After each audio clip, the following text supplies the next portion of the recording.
My name's Nathan Watson, I'm 22 years old.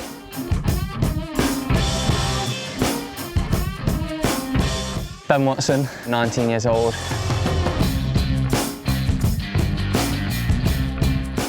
We always used to race around on pit bikes, and everything we did, it was always competitive. If I saw him in front of me on the track, I'd go 110% just try and beat him. Obviously we're brothers, so if Nathan wins, I'm never happy. Through the whole of our youth motocross, the sun was shining on Ben. And Ben was golden boy in the family, and I was at the back of the pack. Now it's started to level out a little bit, so it's cool.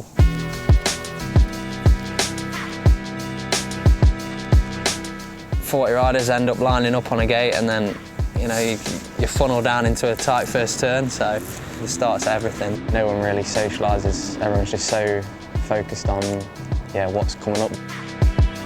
It's really important to focus and make sure your technique's perfect and spot on. You need to practice it a lot.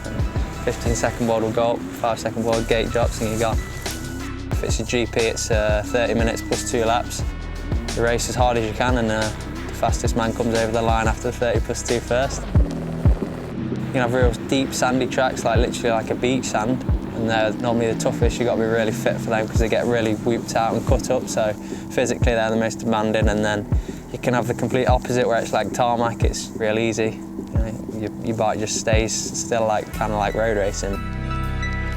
You look at one rider and he'll have a total different style and bikes up to another rider. It's just kind of personal preference. The bike needs to be able to handle and do exactly what you want it to do, and you need to be able to feel the track when you're riding, so suspension's really critical. I'd say that's the most important thing over anything, over the engine, and then obviously you have the tyres, that makes quite a big difference.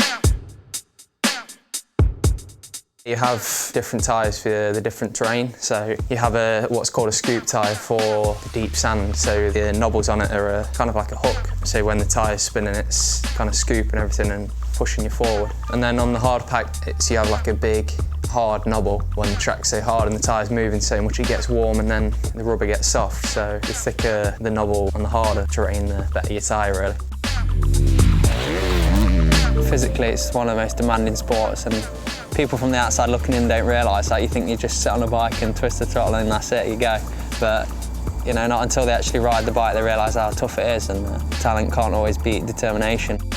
There's no better training than riding your bike. You need the full package, it is really tough, and gym work, high intensity training, it can be the difference between first and second.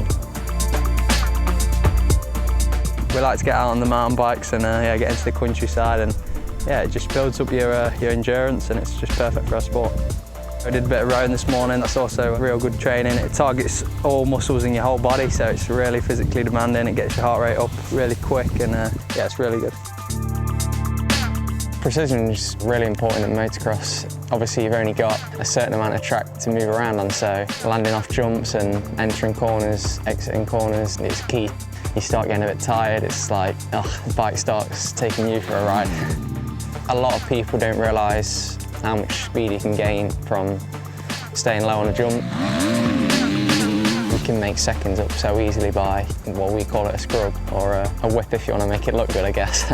But it's basically just going as hard as you can into the jump face and then just scrubbing your speed off, so like leaning the bike over a bit and just staying as low to the ground as you possibly can. Going around corners on a motocross track is crucial. It's probably the most important thing. It's where you can make the most time on another rider. So it's really important that you enter the corner and you do your braking before the turn, because if you try and go into a corner and then you brake and then you stop dead, and then you'll lose all your speed. So it's important to try and carry your speed around all the corners on the track, and corners are crucial. Ultimate goal is to be obviously a world champion. That's the highest you can go in motocross really, so there isn't any goal higher than that.